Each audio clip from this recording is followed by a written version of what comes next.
Well, how do you identify valleys and peaks, maximas, minima, saddle points, or functions of more than one variable? That's what we're going to talk about in this video.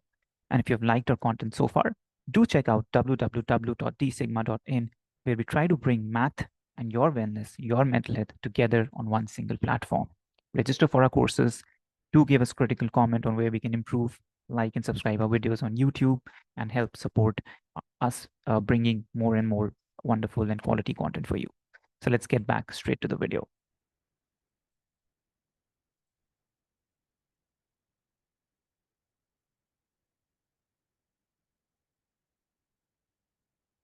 All right, so let's say we have a function of more than one variable. And the content and what we're going to talk about in this video is how do you identify what are called stationary points of these functions. Stationary points for functions of more than one variable. For a review or background on how do you do calculus with functions of more than one variable, the three kinds of derivatives that exist, the gradient, the divergence, and the curl, do check out the link above www.dsigma.in and register for our first course on differential vector calculus. And this is an ideal course for those who are just beginning their studies on functions of more than one variable. So I hope you'll check it out. So let's say we have a function of more than one variable, which let's call that function f, and let's say the independent variables x, y, z, and you can actually have many independent variables. For now, we're going to restrict ourselves to, let's say, just functions of three variables. So I'm going to remove this dot, dot, dot. And we want to identify where this kind of a function could have its peaks and valleys or maxima and minima, just like we can do for functions of a single variable. Just to give you an example of a plot, I think, oh yeah, here it is. Here is a diagram I have. So this is a three-dimensional plot. You can look at the x and y axis here. That's the x-axis, that's the y-axis. And here you can see a region which looks like a dent. So that's like a valley. It should correspond somehow to a minima of the function. This looks like what is a peak. And this should correspond to a maxima of this function. Both the minima and maxima are kinds of stationary points of functions. And if you've done single variable calculus, you'll identify that you could also have another kind of a stationary point, which is called the point of inflection. Similarly, for functions of more than one variable, you can have what are called saddle points. So how do you identify all of these different critical points of functions of more than one variable? Let's get to it. Now, for a function of a single variable, let's say f of x, the way we identify the stationary point is that we look at changes in the value of the function as you move away from a stationary point. So let's say you are at somewhere around at a minima here, and you step away like this or step away like this, you find that the value of the function here is higher than the value of the function here, right? So the way we encapsulate this using derivatives is that we check fx plus dx and fx minus dx. You move both in both directions from the point of interest, from the point that's of interest to you, and you calculate what is the difference between the value of the function at x plus dx from its value at f of x. Now, this is nothing but the change in the value of the function. And we can write this change in the form df dx times d of x. I've just divided and multiplied by d of x. Now, if you have a stationary point, what it means is that at least to first order changes, at least as long as you're trying to encapsulate changes to the value of the function to leading order, to first order in dx, the function doesn't change at all.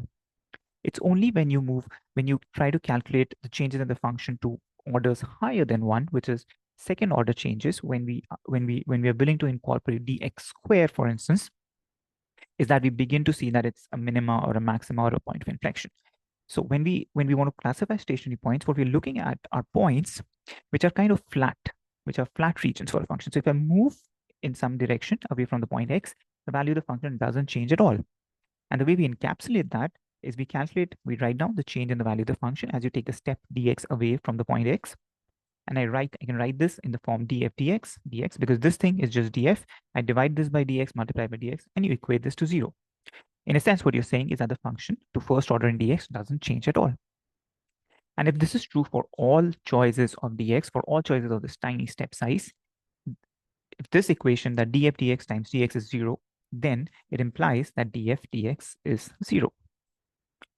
So the first derivative of the function at the point x is 0, and that classifies what are called the critical points or stationary points for a function of one variable, stationary points.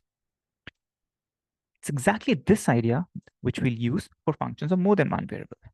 Now, if you recall, or if you've done the course on our website, you would recall or you would notice that the change in the value of a function of more than one variable can be expressed in the form of the gradient of f dotted with the steps that you take from the point of interest. So just like the change in the value of the function here is the first derivative of f with respect to x dot or multiplied by dx.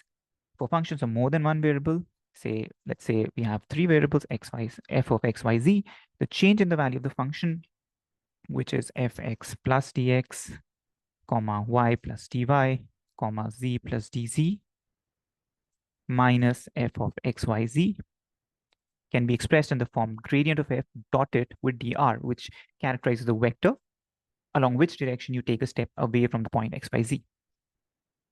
And just like the idea that the changes in the value of the function to leading order to first order in dx should be 0 for function of one variable, we postulate that we would have stationary points for functions of more than one variable if this quantity evaluates to 0. Now, if this is true for all choices of steps dr and in every direction, in any direction you take, and for all sort of tiny magnitudes of the steps dr that you can take, then what must be true is that the gradient of f should be 0. And the gradient of f is kind of analogous to this first derivative of the function with respect to x. Because if you look at the symmetry in the relations, we have the first derivative df dx times dx equals 0. And here we have gradient of f dot dr equals to 0. If for a function of one variable, the first derivative with respect to x is 0, df dx is 0. In the same way, we have gradient of f equal to 0, which implies that the set of partial derivatives of f with respect to the independent variables, each of those are independently 0.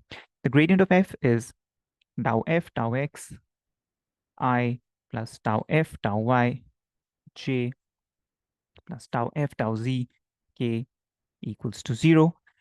Since this is a vector composed of three independent directions, it implies that all of these three components are in 0. For this vector to be 0, it implies that all of these three components should be equated to 0, which implies that the first partial derivative of f with respect to x is 0. And these three equations are simultaneously true for us to have a stationary point. df dy is 0. Tau f, I keep mixing d and tau, so I hope that's okay. Tau f, tau z equals 0.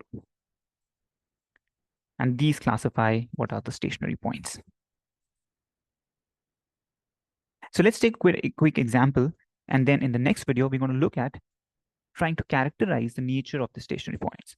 So just like for functions of one variable, we can figure out the stationary point by equating its first derivative to 0. But in order to characterize whether it's a maxima, minima, or an inflection point, we need to go to the second derivative. In the same way, for functions of more than one variable, we'll have to go to higher order derivatives, second order derivatives to figure out the nature of that stationary point. But for now, let's take a quick example. And this example actually represents this particular function, which I plotted here. So the example is, let's look at a function of two variables, just for simplicity. F of xy equals x cubed times exponential function of minus x squared plus y squared.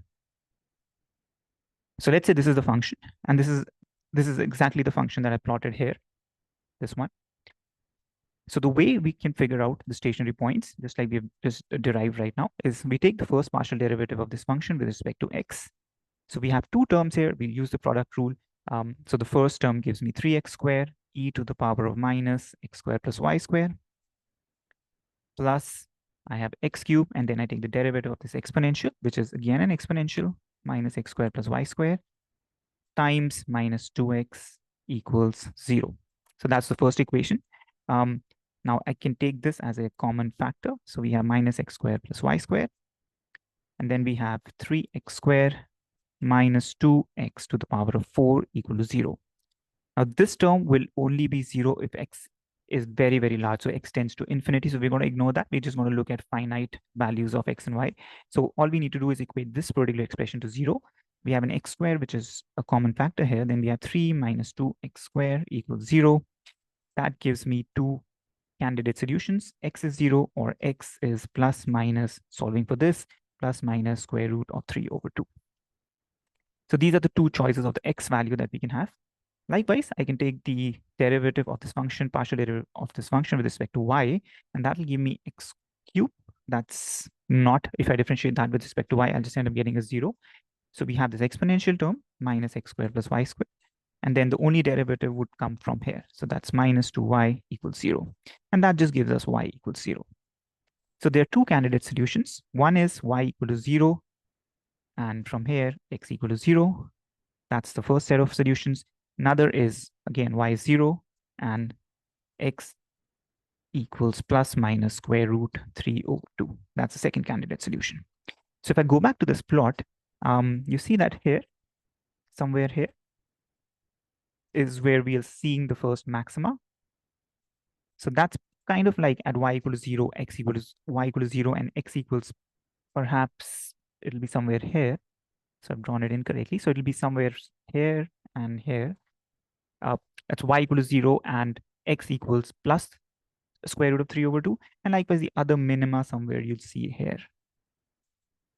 So I encourage you, this plot is made using Wolfram Alpha. So I encourage you to just make a plot of this yourself, try it out, and perhaps try to identify, pinpoint the location. We still have this point remaining, x equal to 0, y equal to 0, which is somewhere here.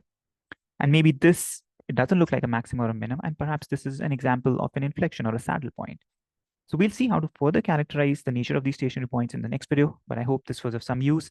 Hope to catch you soon again. Thanks for watching.